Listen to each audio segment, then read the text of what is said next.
Hello everyone, myself Prasad Saka. I am dealing with pharmacology for nursing. In this Unit 1, Introduction to Pharmacology. By the end of this unit, you will definitely able to describe pharmacokinetics, pharmacodynamics, classification, and the principles of drug administration. And these are the contents you are going to learn in the first unit. Let us see definitions. Let us know what the term means. Okay, so here pharmacology means it is a combination of two Greek words, pharmakon and logos. Pharmakon or pharma means drug, and logi or logos means discourse in or study of. Pharmacology is the study of drugs. In detail, it is a science that deals with the interaction of a drug with living systems. Here, drug is nothing but exogenously administered chemical molecule, and their interaction with our living system is called as pharmacology. Pharmacodynamics. Pharmacodynamics means the study of biological and therapeutic effects of drugs. Means what a drug does to our body. That is pharmacodynamics. Pharmacokinetics. Study of the absorption, distribution, and the metabolism and excretion of the drugs. We call them as pharmacokinetics. A drug is any substance or a product that is used or intended to be used to modify or explore physiological systems or pathological states for the benefit of the recipient.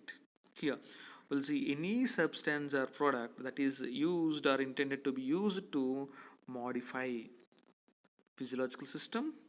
Explore physiological system means diagnosis or pathological state for the benefit of the recipient. So that is called as drug. And coming to the pharmacy. Pharmacy is the branch of science that deals with the preparation, means preparing a drug, preservation, storing that particular drug in a proper conditions without damaging its chemical contents, and standardization. Standardization means how much drug to be present in a particular dose, etc. Whether it is 100% pure or is there any impurities or removing the impurities, and all comes under standardization. And compounding. Compounding means preparing a dose, a required dose to be administered, and dispensing the particular drug to the patient, and proper utilization of the drugs means properly utilized to the by the patient. So that is proper utilization of the drugs. So all these things that are dealt in a science called as pharmacy. Therapeutics. Therapeutics is the aspect of medicine concerned with the treatment of diseases. Means it is an aspect where we will know how much of the drug and when that particular drug to be administered for the treatment of disease. That is therapeutics. And coming to chemotherapy.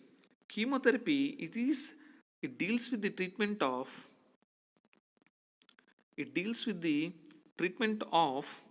infectious diseases or cancer with chemical, excuse me, it deals with the treatment of infectious diseases, cancer with some chemical compounds that cause relatively selective damage to infecting organisms or cancer cells. Toxicology. Toxicology is a study where we'll study about poisons, different types of poisons or different poisons, their actions, how to detect that particular poison, and prevention and treatment of the particular poisoning is called as toxicology. Essential medicines. Essential medicines are those drugs that satisfy healthcare needs of majority of the population. means they should be available at all times, it should be assured quality, and should be present in adequate quantities and in appropriate dosage forms. They are called as essential medicines. And next one is orphan drugs. Orphan drugs that are used for the diagnosis, treatment, or prevention of very rare diseases. They are called as orphan drugs. And coming to the over the counter drugs or non prescription drugs. The drugs that can be sold to a patient without the need for doctor's prescription. It is called as OTC, over the counter drugs. Say like paracetamol or some antacids, Eno packets. These are all the OTC drugs. And the prescription drugs. These are the drugs that can be obtained only upon producing the prescription of a registered medical practitioner or a doctor, without which a pharmacy or pharmacist should not dispense that particular drugs to the patient. Example, antibiotics or especially antipsychotics. Next one is clinical pharmacology. Clinical pharmacology evaluates pharmacological action of drug through preferred route of administration and safe dosage range in humans by clinical trials. Means when a drug is given to the patient, we should know how much dose is the safe for that particular patient and how it is acting on that particular patient at different conditions. Say like drug acting in renal failure, drugs acting in hepatic failure, or drugs given to the kids, drug given to the geriatrics, drugs given to the adults, and how the particular drug acts at a different levels at different persons at different conditions, and what is the safe dose range. These are all studied under clinical pharmacology. The next one is pharmacopoeia. It is an official code which contains selected list of established drugs and medical preparations with their descriptions of their physical properties, how to test them and their purity, potency, etc. and everything. They are present in the pharmacopoeia. Every nation adopts a pharmacopoeia, especially like India adopts Indian pharmacopoeia, British or England adopts British pharmacopoeia. Coming to the terms used in this particular subject, what are the terms we are going to study in this subject are adverse effect. First one is adverse effect. Adverse effect is generally an undesirable effect. Usually it is harmful drug effect. Agonist means a drug that binds to a receptor and activates a physiological response, a positive physiological response, or increases its response or activity. We call it as agonist. Antagonist is the drug that binds to a receptor and interferes with the physiological effect of the drug. Physiological effect of the receptor or the cell, or it can interfere with the other drugs. We can call it as antagonist. Bioavailability. Bioavailability is the fraction of unchanged drug that is present in our body. Means when a drug is administered, when it reaches to the systemic circulation, and the remaining amount which is present in our body, we call it as bioavailability. Availability of a drug that is present, availability of a drug to our body. How it is present means we'll study it in the later slides.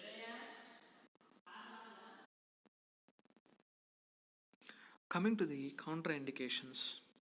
Contraindications means situations or the conditions when a certain drug should not be administered. For example, tetracycline should not be administered in pregnancy. That is a contraindication. Dose. Dose is the measurement or the amount of drug that should be administered. Drug indications. Indications is the opposite for contraindication. Indication means intended or indicated uses of for any drug. For example, paracetamol is given in fever or any sort of body pains. That is indication. And ED50, effective dose 50, means dose that produces an effect that is half of the maximal response. That is ED50. Coming to efficacy. Efficacy is defined as the maximum response given by a drug, beyond which it will not give any sort of response. That is called as efficacy. Enterohepatic circulation. It is the term used when a drug enters into our body, absorbed into the stomach, and enters into liver for metabolism. After metabolism, it is again excreted or enters into the GIT, from where it is again reabsorbed and enters into the liver. That is called as enterohepatic circulation. Let me explain some clearly. When a drug is administered, it enters into the stomach, from stomach to liver, and from liver to through bile it enters into the small intestine, where it gets again absorbed and enters into the liver. That is called as enterohepatic circulation. Coming to first pass effect. Usually a drug need to be activated to produce its action.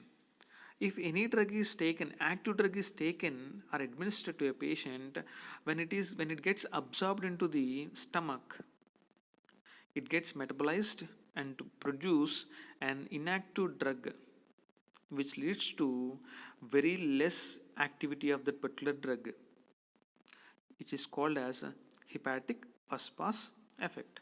Let me explain in clear.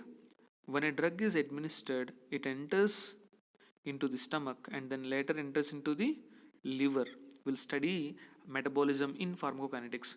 In liver, it gets metabolized to either active or inactive. So if it gets activated, means it is available to the body and shows its maximum effect. Whereas when the drug gets inactivated and it is present in our body and it will not show any sort of effect. So this is called as first pass effect. When a drug administered, which gets metabolized in the liver and will not show any sort of activity in our body, that is called as first pass effect. Half-life. Half-life is the time in which the total amount of drug becomes half after its peak concentration. So for example, when a drug is administered at 1000 mg, but the time required by the drug, or the time at which the total amount of the drug becomes 500 mg or half after its peak concentration, that is called as half-life. The time taken by the drug to become half of its peak concentration, means main concentration is 1000 and it gets reduced to 500. That is the half-life of the drug. Coming to mechanism of action. Mechanism of action is the explanation of how drug acts on our body or produces its effects. Next one is potency. Potency is the measure of the strength or concentration of a drug required to produce a specific effect. For example, some drug A, which can be produces a maximum effect at 100 mg. Maximum effect, a specific effect at 100 mg. But if we give below this dose like 10 mg, it won't show any effect. So this is the potency of that particular drug A. Coming to receptor. Receptor is a specific cellular structure that is present in cells to which a drug binds to produce a physiological effect, that is called as receptors. Side effect: other than any therapeutic effect which is undesirable, but not sure, it should not be any harmful, but any undesirable effect is called as a side effect. Site of action. Site of action means it is the place where a drug exerts its action. We call it as site of action. Therapeutic effect. Therapeutic effect means desired effect of the drug to alleviate, means to suppress some condition or symptom of the disease. We call it as therapeutic effect. Therapeutic index means ratio of LD50 to ED50 in animal studies. We'll study it later in this unit itself. Toxic effects means undesirable effect which is harmful or life threatening, which is called as toxic effect. Coming to the classification of pharmacology. Pharmacology has two branches.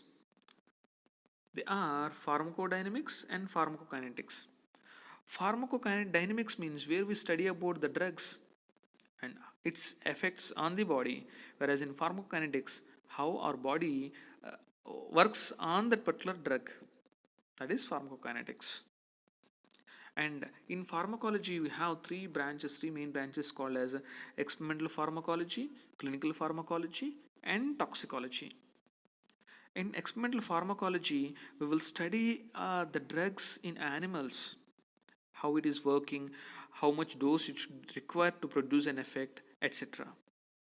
And clinical pharmacology means study of the drugs in human beings. The same how we are studying in animals, that is studied in humans in clinical pharmacology. Whereas in toxicology, we'll study with the poisoning, means overdosage of any drug, effects of overdosage of any drug or any sort of poison intake, and how it works in our body, and all those things comes under toxicology. Coming to the sources of drugs. And sources of drugs, we have four different sources. They are natural, semi-synthetic, synthetic, and genetically engineered drugs. Coming to natural drugs. Natural drugs are natural sources. These are the drugs obtained from plants, animals, minerals, and microorganisms, and in sometimes humans also. In plants, alkaloids like morphine, atropine obtained from plants, glycosides, digoxin, digitoxin, and from animals we'll get insulin, heparin, etc. And from minerals like ferrous sulfate, magnesium sulfate, etc. And from microorganisms, penicillin, streptomycin, etc. So they are the natural sources. Coming to semi-synthetic. Semi-synthetic drugs are obtained from natural sources. They originate from natural sources only, but they later modified chemically to produce very good effects or effectivity. To increase their effectivity or activity, we will modify them chemically, or we will modify them chemically and produce chemically. So they are semi-synthetic drugs. Example: hydromorphine and hydrocodone. Codeine and morphine, they almost they are obtained naturally also, but they are modified to have uh, increased effects. We call them as the semi-synthetic drugs. And synthetic drugs. Synthetic drugs Synthetic drugs, they are produced chemically. Example: aspirin, paracetamol, etc. They are synthesized chemically. And the genetic engineered products, drugs which are produced using DNA or DNA technology, recombinant DNA technology. Example: human growth hormone. Nowadays we are synthesizing even insulin also.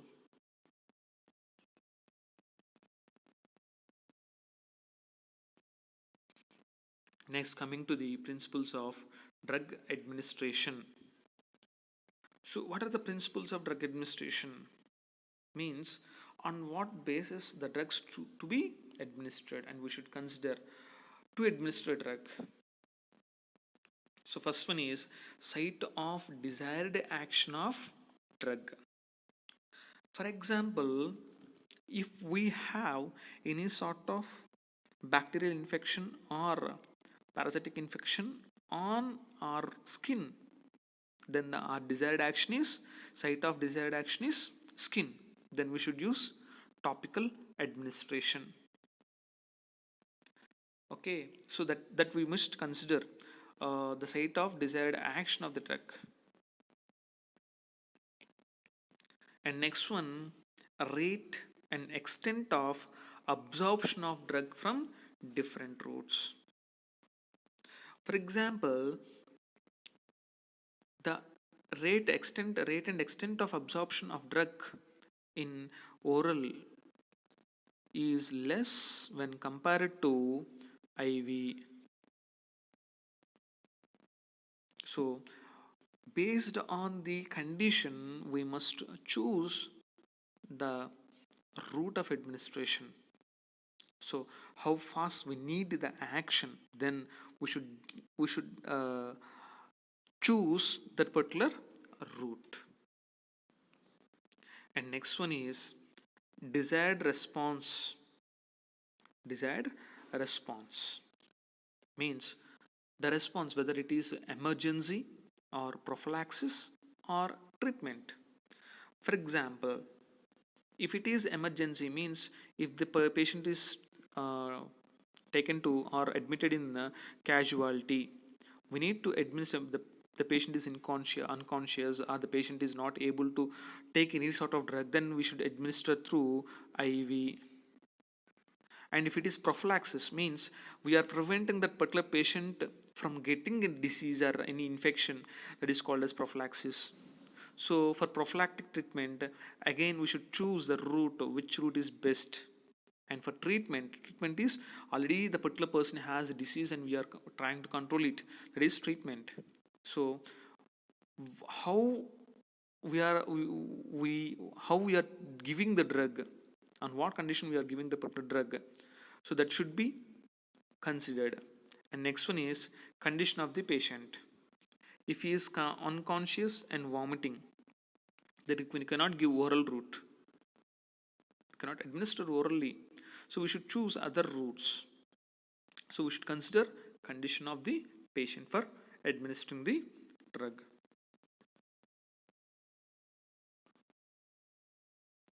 Coming to the routes of administration. So the routes, what are the different routes of absorption, administration? They are oral. Oral means which are given into the mouth. They are called as oral administration. Parenteral means apart from GIT, the drug given to body tissues or into the blood, we call it as parenteral. Means intravenous, intramuscular, subcutaneous, intradermal, intrathecal, etc. Topical means which are given on the skin and mucous membranes.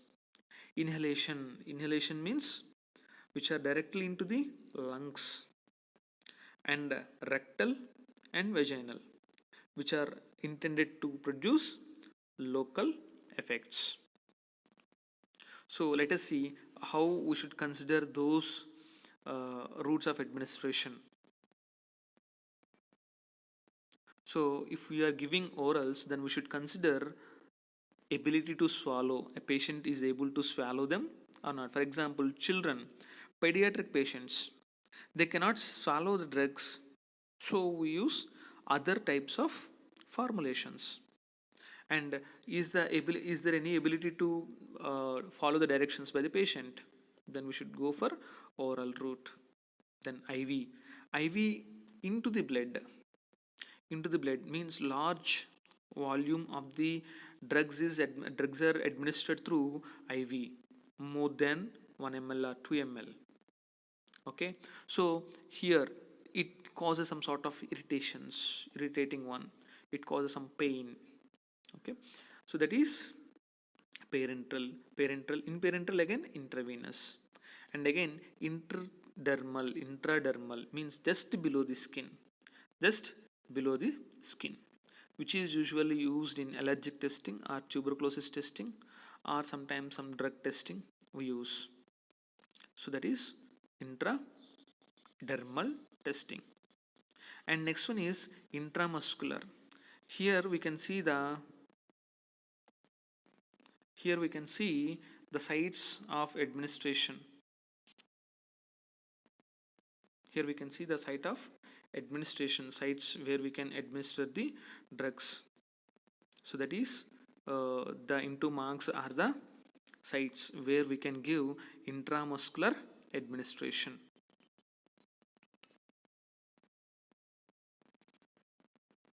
And coming to subcutaneous means under the dermis. So intradermal means into the dermis, just below the skin. Subcutaneous means under the dermis.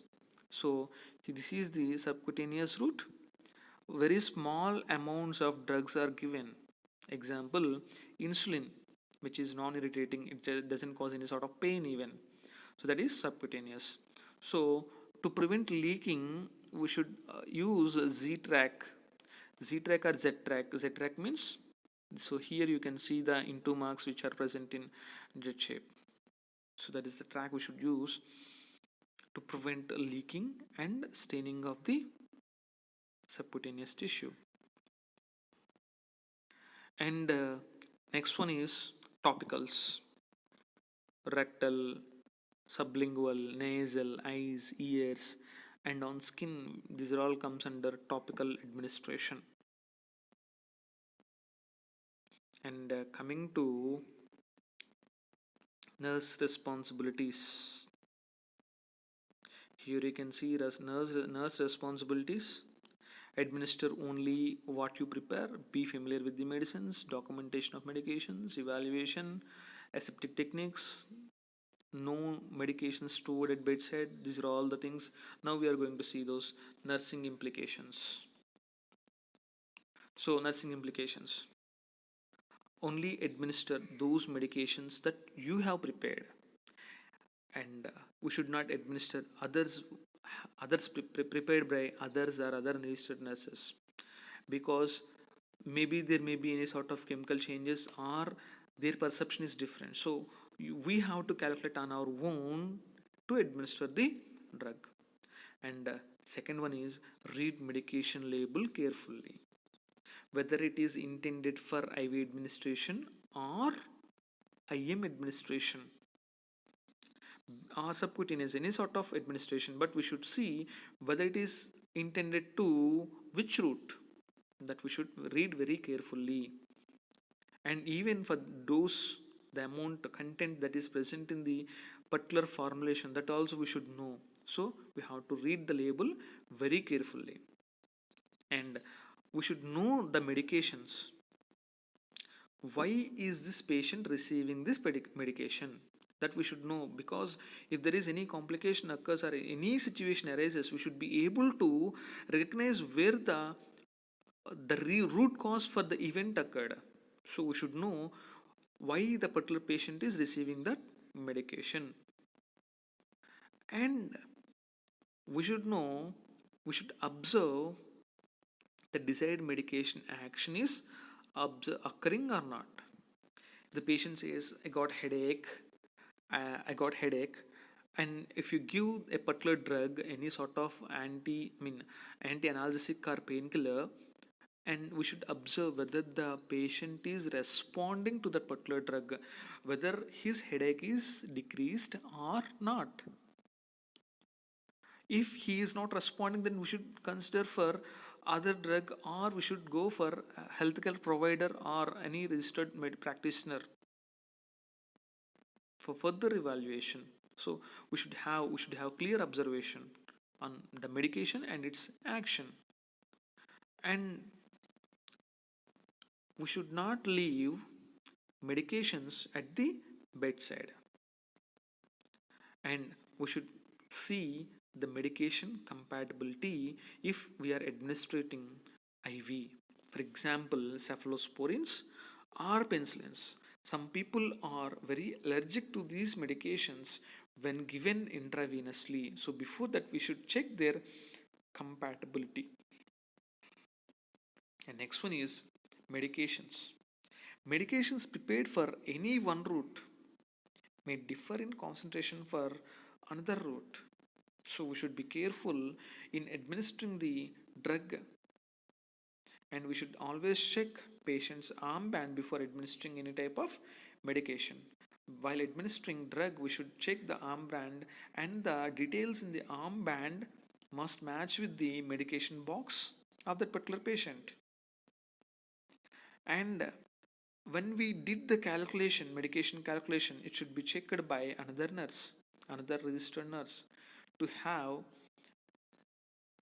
the correct or detailed quantity of the drug. And IM injections. For IM injections, we should not inject more than 3 ml at one time. And we should use a small needle necessary to administer medication correctly. So by this we have completed part 1 of this unit 1. Thank you.